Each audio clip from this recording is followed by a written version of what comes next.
Netcasts you love. From people you trust. This is Twit. Bandwidth for Triangulation is brought to you by Cashfly at CACHEFLY.com. This is Triangulation, episode 152, recorded Monday, May 19th, 2014, our final invention. Triangulation is brought to you by Personal Capital. With Personal Capital, you'll finally have your entire financial life in one place and get a clear view of everything you own. Best of all, it's free. To sign up, go to personalcapital.com/triangulation. And by Prosper. Prosper is a peer-to-peer lending marketplace that connects people who are looking to borrow money with those who have money to lend. Visit prosper.com/twit and receive a $50 Amazon gift card when you get a loan. It's time for Triangulation, the show where we get some of the most interesting, provocative, fascinating people in technology together and spend some time talking to them with your help in the chat room. James Barrat is our guest. I first heard of James on This Week in Law. Denise Howell had him on talking about his new book, Our Final Invention, Artificial Intelligence and the End of the Human Era. Holy cow. James Barrat is a documentarian, a filmmaker, and has written a very provocative book. James, thanks for joining us on Triangulation. Thanks for having me, Leo. It's good to be here. So as a documentarian, this is kind of, how did you get involved in the idea of artificial intelligence? Well, I'd been interested in AI for a long time, and then about 12 years ago now, I made a film about artificial intelligence, and I got to interview some really influential people. I interviewed Ray Kurzweil, who, as you know, with his singularity concept and his books, is very optimistic about a time when we share the planet with smarter than human machines. And I interviewed Rodney Brooks, the founder of iRobot, who was also very optimistic. And then I interviewed Arthur C. Clarke, the science fiction writer. And until I spoke with him, I'd been very optimistic about the day that we share the planet with smarter than human machines. And he said, "Oh, no, not so much. It's intelligence will win out, in whatever form it's in." And that planted a seed in my mind. He actually said something like this. He said, we control the future not because we're the fastest creature or the strongest creature, but because we're the most intelligent. And when we share the planet with something more intelligent than we are, that thing will steer the future. And so that planted a big seed of doubt in my mind, and I started talking to AI makers, AI professionals. Are you gonna make a movie out of this? I'm developing a film about this, and now I'm trying to decide whether to make it an independent feature or to take it to one of the networks. But yes, it's in development now. We've interviewed, Ray on this show. We've interviewed many, people who have dealt in the field of artificial intelligence, and most recently we talked to. Now it's escaping me. He wrote on Intelligence, founder of Palm, and his company Numenta is actually working towards a human-style artificial intelligence. And in Hawking. Jeff Hawkins.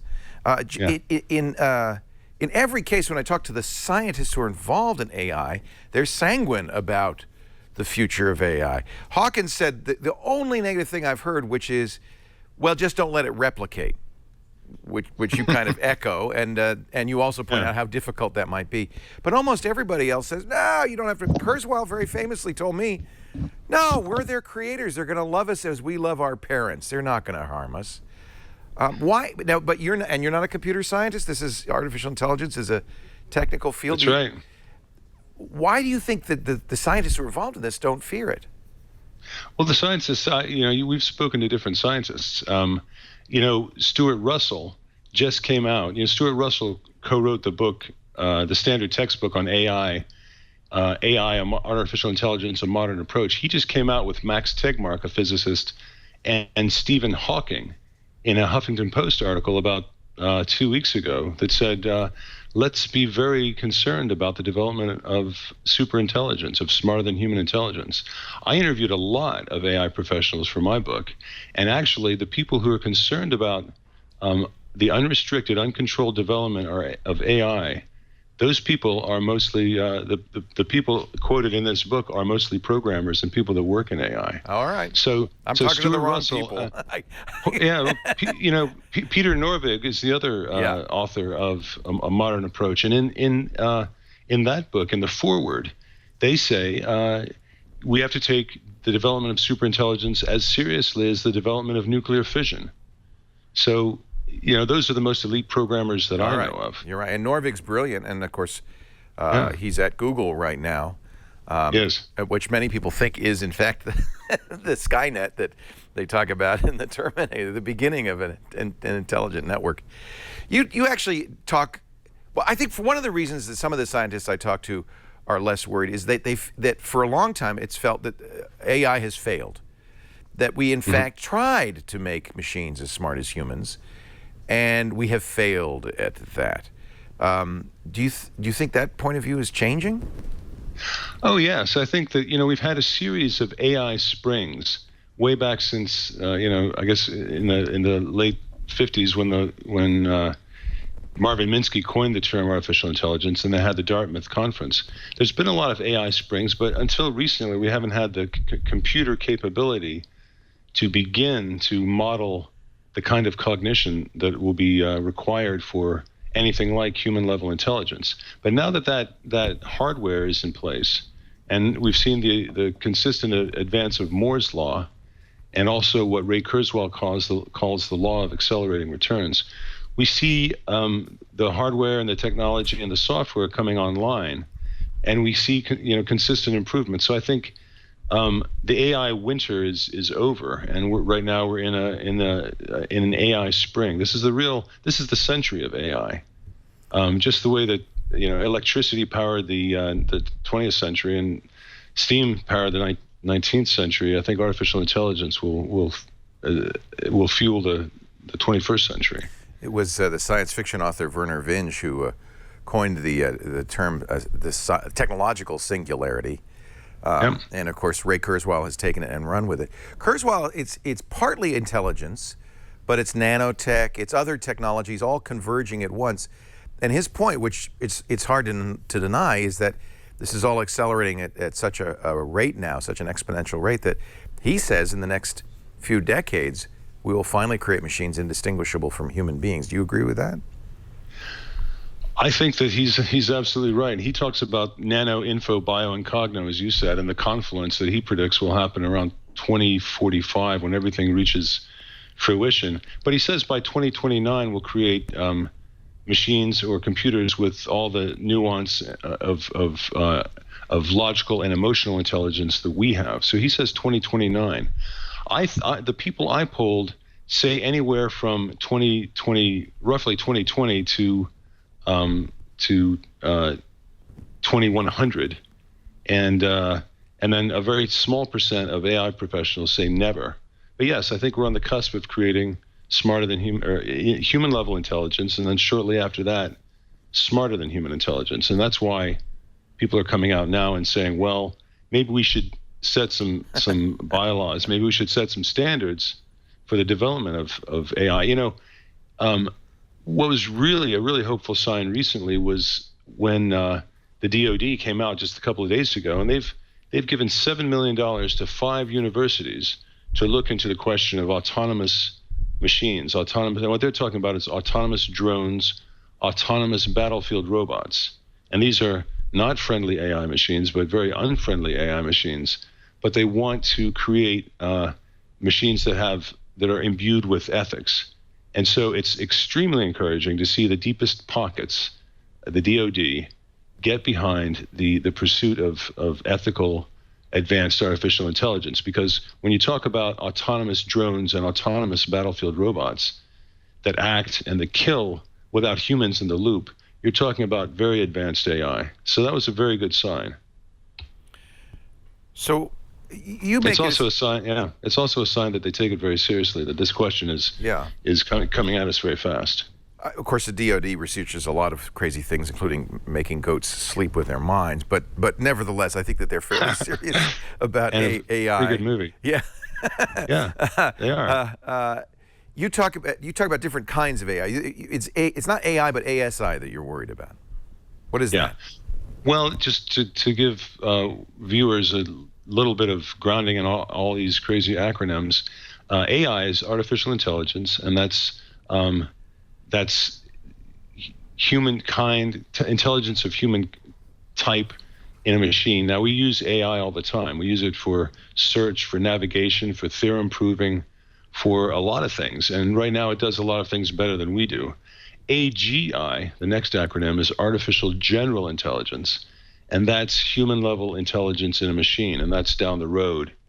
Beyond that is ASI, or artificial superintelligence. And that's smarter than human intelligence. And that's the one we need to really watch out for. Does one naturally lead to the other? Well, once you achieve, according to Werner Vinge, according to I.J. Good, I.J. Good was a mathematician who in the 1960s proposed an idea called the intelligence explosion.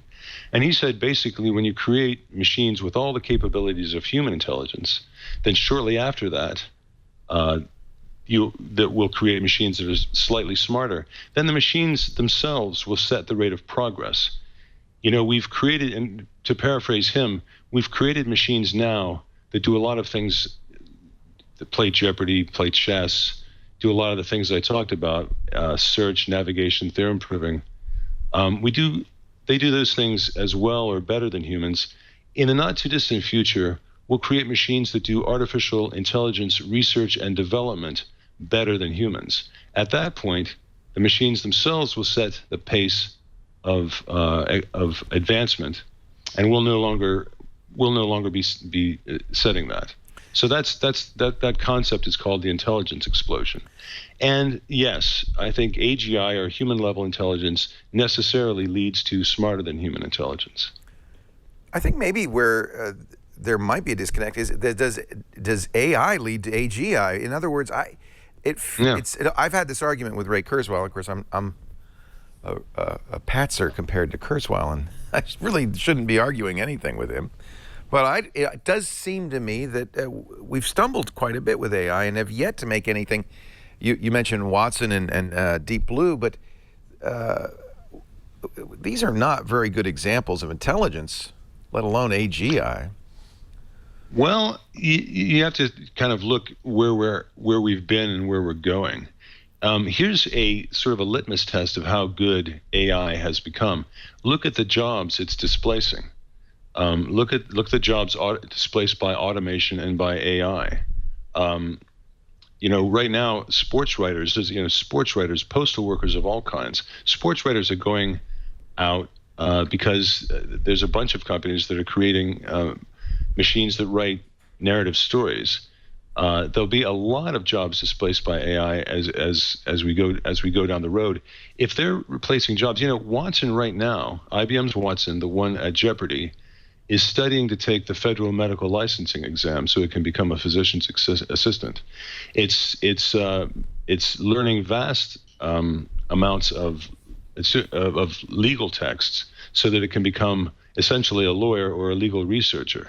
We know, we can see how automation and AI are replacing jobs right now. So to people who say AI is not doing very well, I say, look at the jobs it's replacing. It's replacing human jobs. Yeah, but I don't think anybody would. MIT said just came out with a report that said within 20 years, 50% of all jobs will be replaced by automation and AI. So if that's not doing well, I don't know what standard it has to reach for people to concede that it is doing very well. Well, machines have replaced humans and human jobs going back to mechanical looms. That's not intelligence.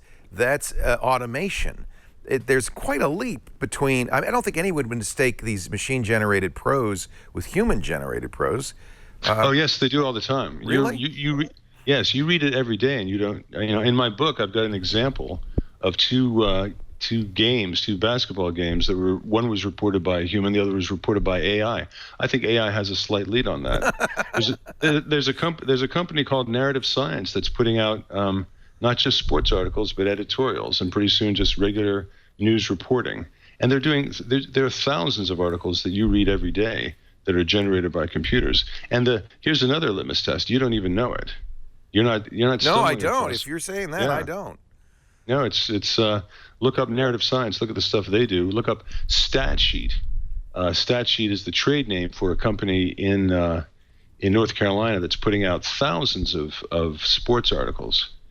So, we've got there's job displacement going on right now with automation, but intelligence is also displacing jobs. You actually indict my profession for not taking this more seriously. You think tech journalists are not paying too much attention to this. And I have to admit, I'm a little skeptical because I've yet to see a machine. Of course, it's going to be too late when I do, but I've yet to see a machine that shows any signs of actual human intelligence. I mean, these are mechanistic. I mean, writing a sports article is not intelligence necessarily. It's mechanical. Okay. Here's the other thing. Here's another interesting thing that happens with AI. Every time something is accomplished by AI, pundits say, "Well, that's not really AI." Right. AI just beat the two world champions in Jeopardy at Jeopardy. That's a very nuanced game. That requires a very deep knowledge of language, of a huge body of not really common sense knowledge, but kind of an ontology or a database of knowledge. It requires word use. It requires knowledge of puns and understanding puns and jokes. It's a complicated game, and that's pretty intelligent. Now, what I suggest is look at where Watson is now, and then think of Watson in 10 years. What's Watson going to be doing? I'd say Watson will be ready for the Turing test. And the Turing test. It was called the imitation game by computer legend Alan Turing. And basically, it says that if a judge is communicating by teletype with two people or two things, and it can't tell which one is human and which one is the robot, then that robot, that AI, has passed the Turing test, and that's a kind of a fairly well accepted test for computer or machine intelligence. I think that's 10 years from now. I don't think that's going to be out of Watson's capability, maybe even sooner than 10 years. So, we're not seeing anything that mirrors human intelligence right now. We're not seeing cognitive architectures with anything like general human intelligence. But we can see the trajectory. We can see that jobs are being displaced. We can see that big debates are happening right now about making machines autonomous.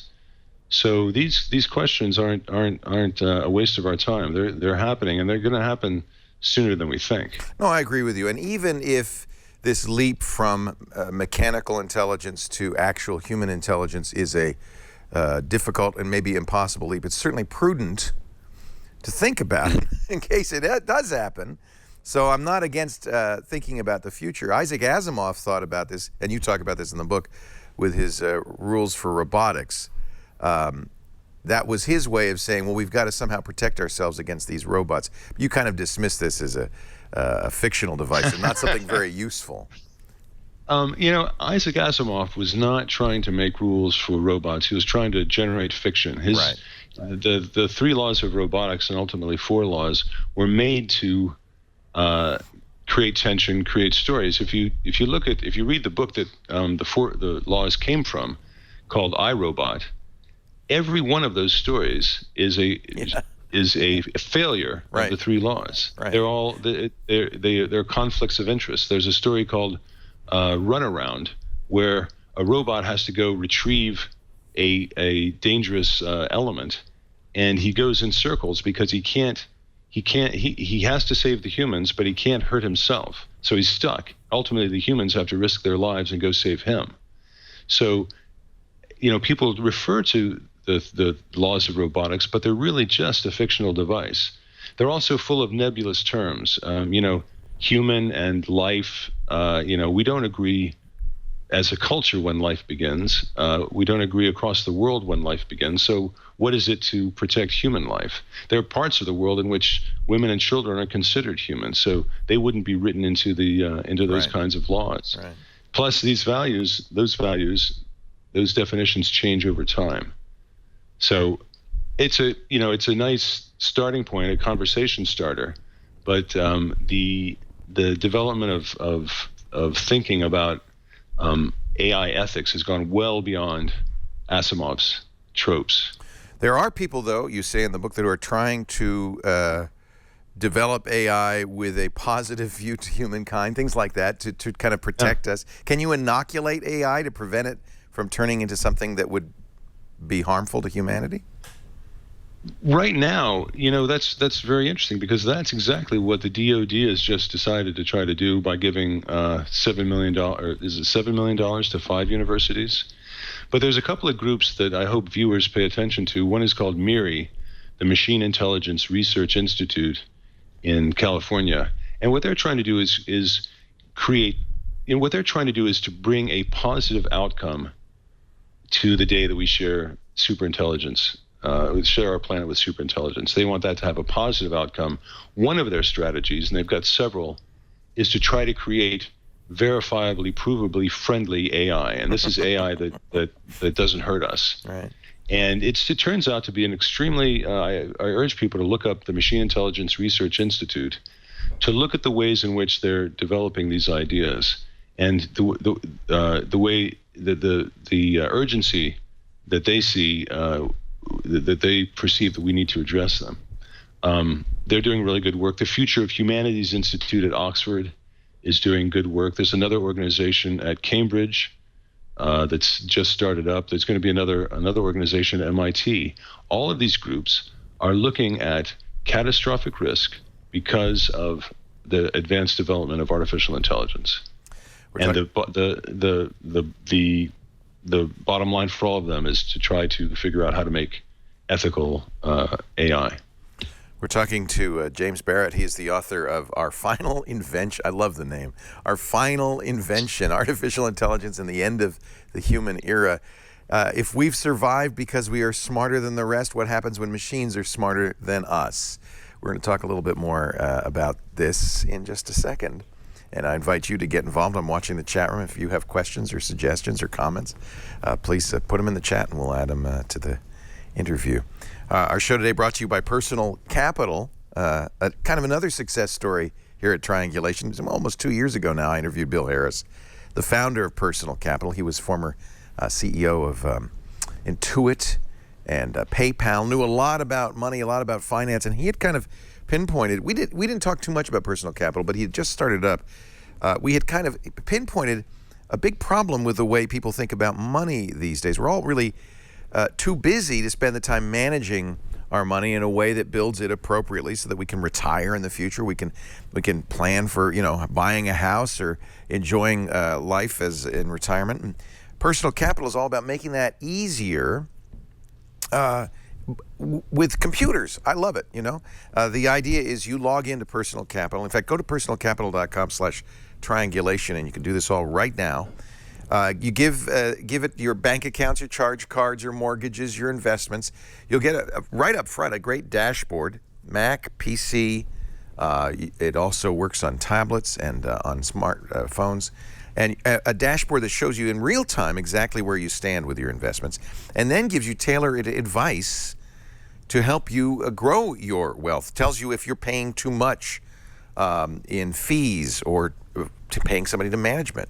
If you're not getting the attention you deserve from your broker, you're going to love Personal Capital, because these guys are not brokers. They're not on commission. They're there to give you information to help you do the best with your money. They've got some great analysis tools. These graphs alone will give you a very good idea. You get research and insights and advice tailored to your exact situation. So why wait? Signing up takes a minute. It pays big dividends. Did I mention it's free? Personal Capital. Yes, it's free. Personalcapital.com/triangulation. One of those startups that really makes a difference. And I've been using it, in fact, since then, and love it. Personalcapital.com/triangulation. James Barrat is our guest. His book is a warning that we may soon be in the era of intelligent machines, artificial super intelligence. How far off is AGI, general intelligence, do you think? Well, I think Ray Kurzweil is a really good technology prognosticator, and I think artificial general intelligence will come sometime in the 2020s, probably sometime close to the end. Ray Kurzweil estimates 2029, and then he thinks that we'll have in a machine or in a computer on a laptop some artificial intelligence that will have all the nuance, he says, both intellectual and emotional of a human. So 15 2029, years. well, that's Ray Kurzweil's guess. Yeah. The people I polled range from, the mean date was actually 2045, which is another Ray Kurzweil milestone. But 2045, some people stretch it out to 2100, a small percentage say never. And they believe that there's something, the problem is just too hard. I'm kind of in that group, but you point out that maybe we have a biological inability to face the facts. I can't. We're in denial. Admit it. Well, we just haven't. We have a hard time. There's something called the familiarity bias, and it's our inability to consider things that haven't happened yet. One of them is to compete with machines that are as intelligent as we are. We can't quite conceive of that. But if you believe that human level intelligence can't be achieved, then you believe either that there's something too hard about the problem, or there's something magical or mystical about the human brain that can't be computed. A soul. And something. So which one? I'm curious. Which one are you, Leo? I think it's too hard? I think it's turning out to be too hard. But and I'll admit to a cognitive bias against it. I think that's probably true. And there's nobody questions the exponential rate of growth in technology. I mean, it's visible all around us. I think we're maybe inured to it, but if you take 5 seconds to think about it, 15 years is a lifetime in technology. A lot can happen. I don't deny that. I just feel like there is a very difficult leap, and we've seen it before with perhaps because in the past we've overpromised on artificial intelligence, the ability to recognize human handwriting, speech, to recognize faces, to do things a 2-year-old does. In many cases, still eludes our machines, even though they're much, much smarter than they've ever been. And it may be, in fact, that there is something going on in the human brain that is just very, very difficult to duplicate in a machine. I don't know if a soul is, or some supernatural feature is in an issue, but I did debate that with Kurzweil. What did he say? Oh yeah, he says it doesn't matter if it's human or not. If you can't tell the difference, who cares? Well, that's kind of the Turing test. Right. Yeah. Well, if it's. I mean, he clearly believes that there is no gap that we cannot transcend to make machines that are intelligent, and it puzzled me because he did. If I stipulate that, and of course with you, I'm also stipulating that because we don't really know, and it is certainly prudent to consider the fact that these machines may be super intelligent. I thought he was kind of a little surprisingly, calm about that because he just, as I said, he said, "Oh, they're going to like us." They're not. We don't have to worry about them. We're their parents. But I think history shows that's really probably not any protection. They're probably going to like us. I wonder why they're going to like us because we have a mammalian ancestry. We have built-in empathy, built-in in love. We connect to things automatically in our DNA. Unless you program friendliness into a machine, you won't get friendliness. And we're finding that. Why can't we do that? You talk about that. What is the hurdle to making friendly or safe AI?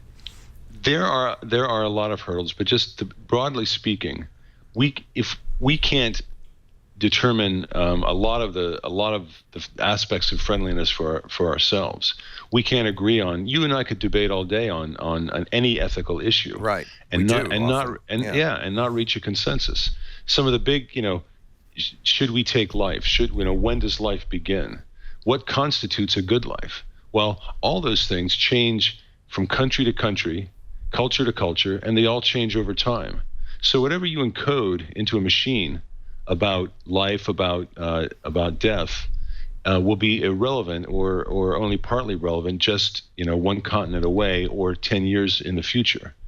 So these that's just broadly speaking, those are some of the conundrums. Yeah. You can, if you say to a machine, I want to be happy, then a super intelligent machine or a super powerful machine would put you in a cocoon and stimulate your pleasure centers and make you happy and make you happy and safe. Straight out of the Matrix.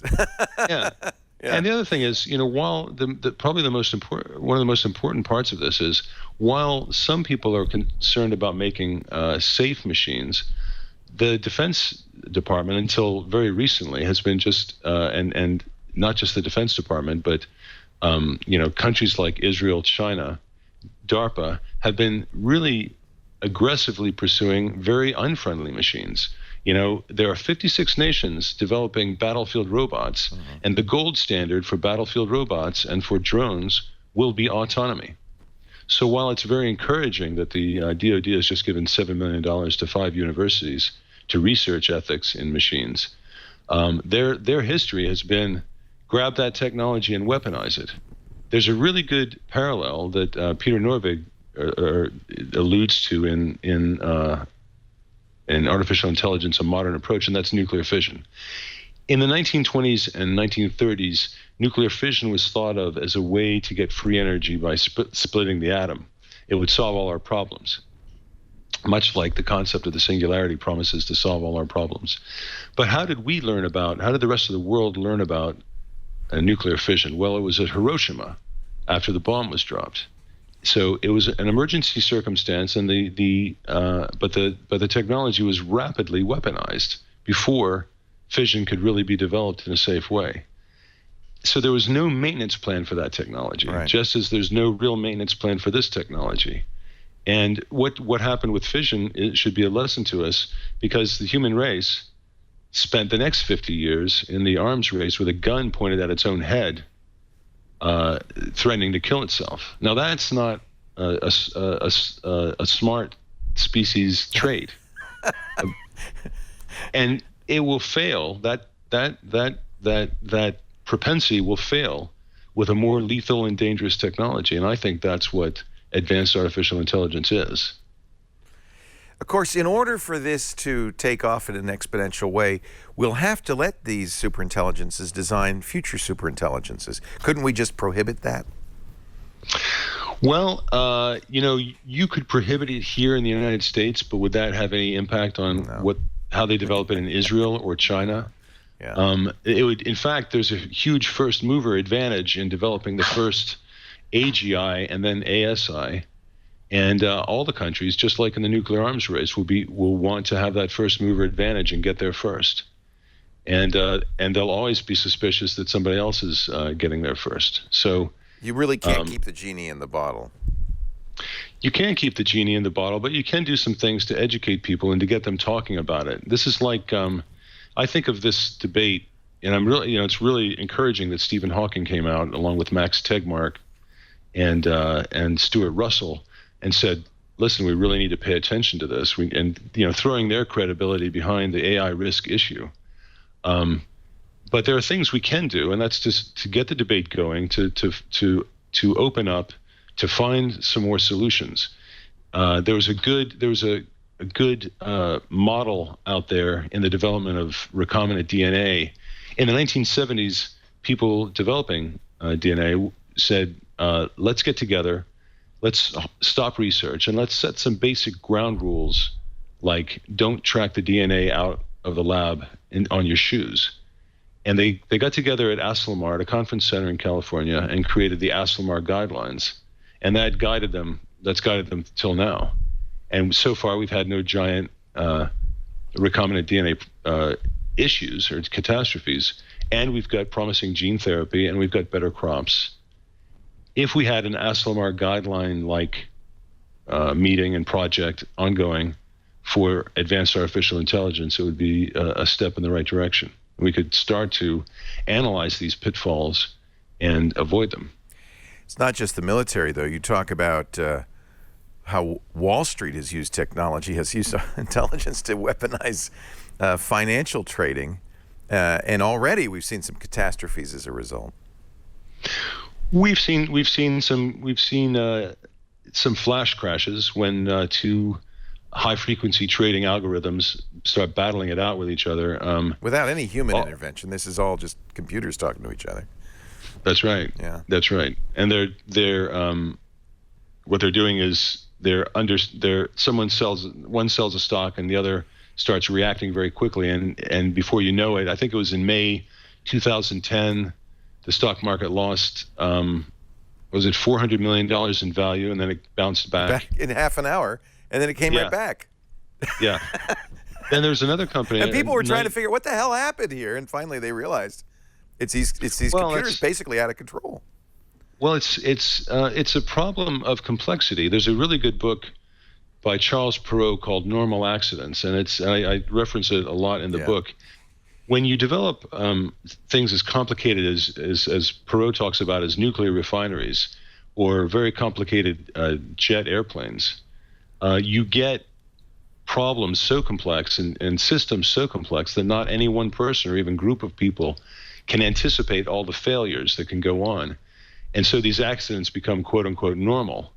And that's what happens with the algorithms that are buying and selling stocks on Wall Street.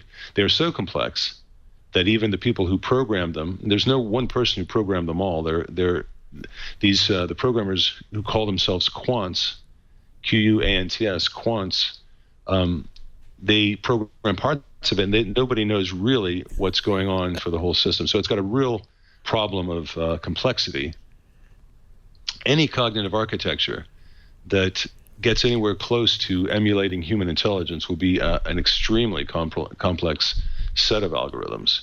So we'll run into that problem with artificial intelligence as it advances. We run into it right now. I mean, there's a debate also among AI researchers about how to go forward at this point. You talk about Ben Goertzel, who says, let's get there quick. And then you mentioned Miri that says, let's get there slow. What are the 2 points of view here? Well, Ben Goertzel is a fascinating person, a programmer, and he's a good writer. He's a real polymath. And he's trying to create artificial general intelligence pretty fast and also safely, but he's very interested in fast. And the reason is very interesting. He believes that if you bring out artificial general intelligence now, you'll be able to control it more easily than if you bring it out in 20 years. And the reason is because in 20 years, you'll have other really high-level technologies coming online, like nanotechnology, as Ray Kurzweil alludes to, the nano-info-bio technology confluence. If you create AGI and then smarter, human-level intelligence, and then smarter than human intelligence in an environment in which all these other high-level tools exist, you could lose control more rapidly because the intelligence would take control of those high-level tools. So he says, do it now while we can, while we can still control it. While we're still somewhat primitive. Yeah. And then on the other hand, Miri and the Future of Humanities Institute, I believe, call for a slower, more thoughtful approach to make sure at every stage that the artificial intelligence system is mathematically provably safe. And that's a tall order. That's a tall order for any software to make it provably demonstrably safe. We've before had no you actually success create at that. it. Yeah. Very little success of that. Well, it's hard to make things that are mathematically provable. Right. Especially when you're talking about systems that are very complex, and also because a lot of AI uses black box techniques, and black box techniques are like evolutionary algorithms and artificial neural networks, where you know what the input is and you know what you get at the end, but you don't really know what's going on inside. So are you a proponent of the hard takeoff or the soft takeoff? I think we've got to do it with all due care, the same kind of care with which we develop nuclear. We should have developed nuclear weapons. Yeah. I think the slow, thoughtful approach. I think openness, getting groups together to work together to share technology and to anticipate problems. Ben Goertzel's system it's called OpenCog, and it's an open software system. So he wants it to be transparent to anyone who interacts with it.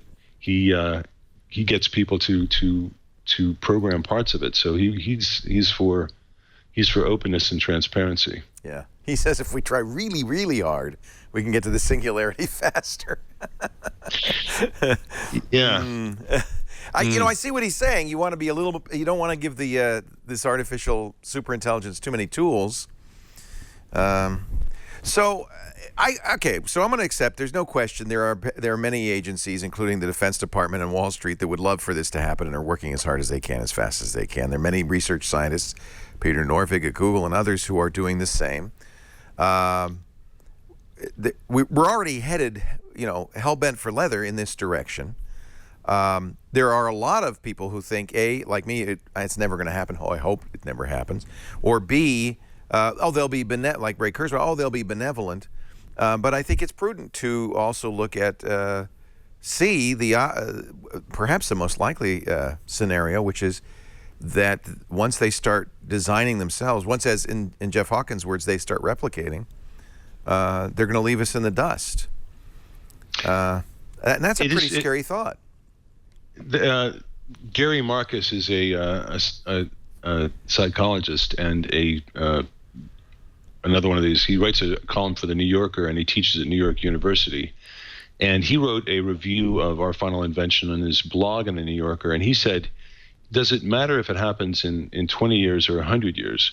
What really matters is what happens next. Right. In other words, will we have prepared for it? Right. If you don't think it will happen, and that we'll just keep beating our heads against this AI wall with no results that approach human level cognition, you've got to wonder what all these AI scientists will be doing 100 years from now if they still haven't achieved it. But what he says is really important, and that's that it's conceivable that you can make it without a giant hazard. But if you go there and you've created it and you haven't taken these safeguards, then what will happen afterwards is up for grabs, and it's potentially catastrophic. We're going to take a break. We're talking to James Barrat, the author of Our Final Invention, a warning about artificial intelligence and the end of the human era, which even the most skeptical folks believe could happen by the end of this century, and it could happen a whole lot sooner.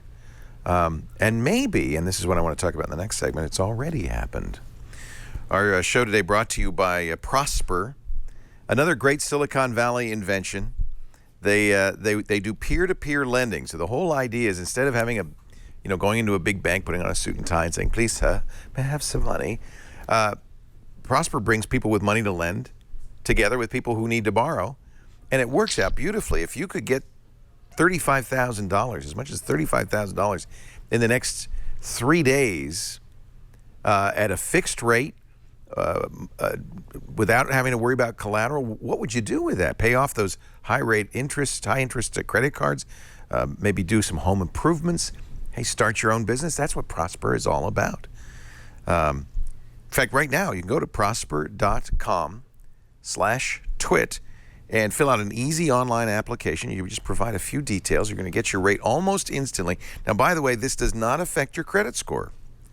Prosper offers low fixed rates. These are unsecured personal loans, no collateral needed, multi-year terms available. And you don't ever have to set foot in a bank. No outrageous fees, no rising interest rates, just a great deal. More than 2 million people now are members, lenders and borrowers alike. Over $1 billion in funded loans. This is not pie in the sky. This is really happening. It's fantastic. If you need money quick, within the next 72 hours, as much as $35,000, prosper.com/twit. And for a limited time, Prosper is offering our viewers a $50 Amazon gift card when you get a loan. Visit prosper.com/twit, and you'll get that rate. That's your rate. tailored to you, up to $35,000 in just 3 days, and that Amazon gift card waiting you when you get a loan. Prosper.com, not affiliated with Amazon. For gift card details, visit prosper.com/twit. And we thank them so much for their support of our show, Triangulation. You talk another person who's been on this show, Seth Shostak of SETI, about the idea that perhaps, I mean, he believes, we're searching for extraterrestrial intelligence, but he doesn't say it has to be biological. It could very well be AI. In fact, any sufficiently advanced, civilized intelligence would probably create this, right? That raises a whole lot of questions that are really, really interesting. And Seth Shostak is a fascinating person to talk to about them. He thinks, just broadly, that sufficiently advanced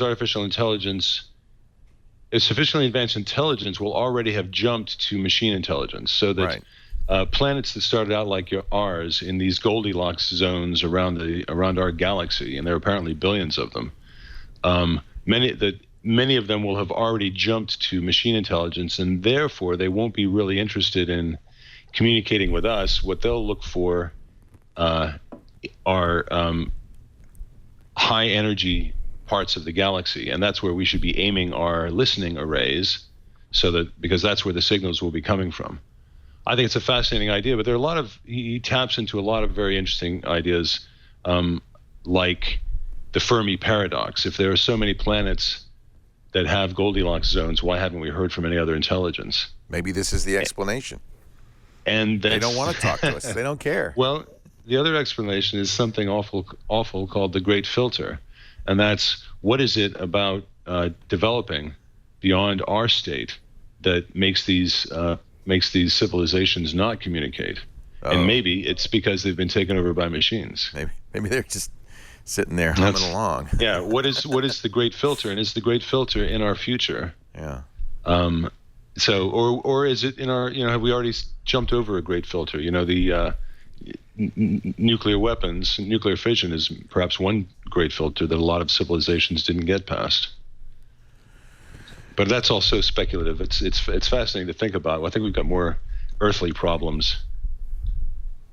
You can divide almost everybody we interview on this show up into optimists and pessimists.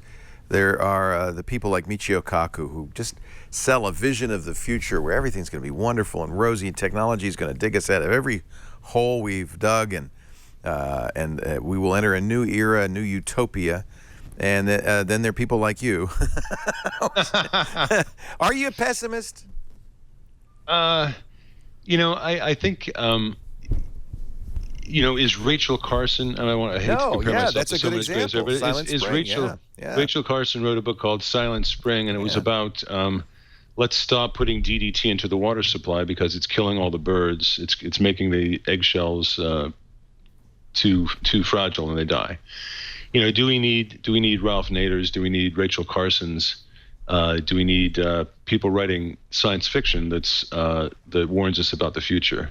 And I think so, because I think the optimists are leading us down one garden path, and with a science like artificial intelligence, we need as many voices, as many analytical voices as we can get. We don't need a bunch of optimists rah-rahing us into an uncertain future. You're a realist, then. Yes, I think realist is a better term than pessimist. But then realistically, you think we have any hope of controlling these things? It seems to me that it would take only one rogue player in some rogue state to create an artificial intelligence that almost instantly overwhelms us. I think we're in a window right now where we have to do something. We have to start making plans, and I think there are some smart people on it. But yeah, I think it's coming too late, and I think that there's a really high chance that it won't turn out well for us. But I think that now is the time to get educated about these issues, to bring them to the forefront. This is a little bit like global warming was back in the 80s when nobody was listening at all. Yeah. And it takes a big movement. It takes an inconvenient truth. It takes a lot of pushing to get it to the forefront. But I think this is one that's to me, this is the problem of this century. If we can beat this one, then all those optimistic dreams of singularity will come true. But if we can't beat this one, well, Terminator. Things won't be so good. Well, not, yeah, Terminator. Matrix. Yeah, It's well, clear- there's a danger about Hollywood. The thing about Hollywood is all the movies end happily. Right. If the Terminator shows up, he gets beaten. If the Matrix shows up, it gets defeated. Hollywood movies, it's dangerous to generalize from fictional evidence.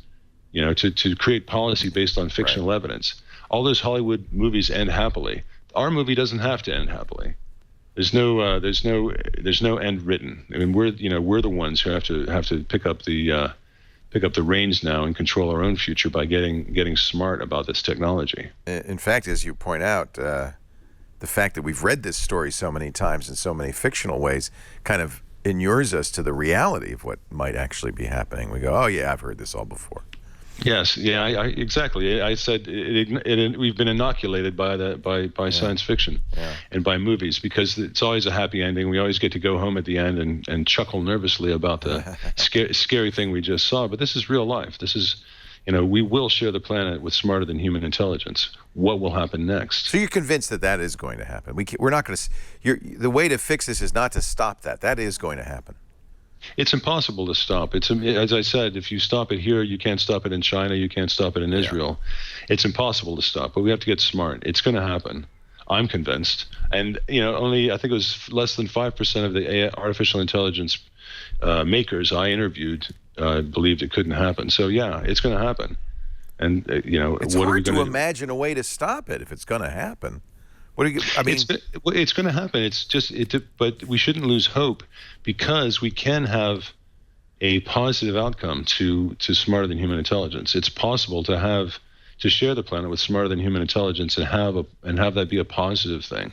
Just have to rig the world with EMP devices. You have to do things like something very encouraging happened when a very good company called DeepMind was sold to Google for $400 million. DeepMind was an AI startup. Right. And as a condition of the $400 million sale, they said, we want Google to establish a safety and ethics board governing our technology. And so that's the kind of smart thinking that's that if anything saves us, that's the kind of thinking that will.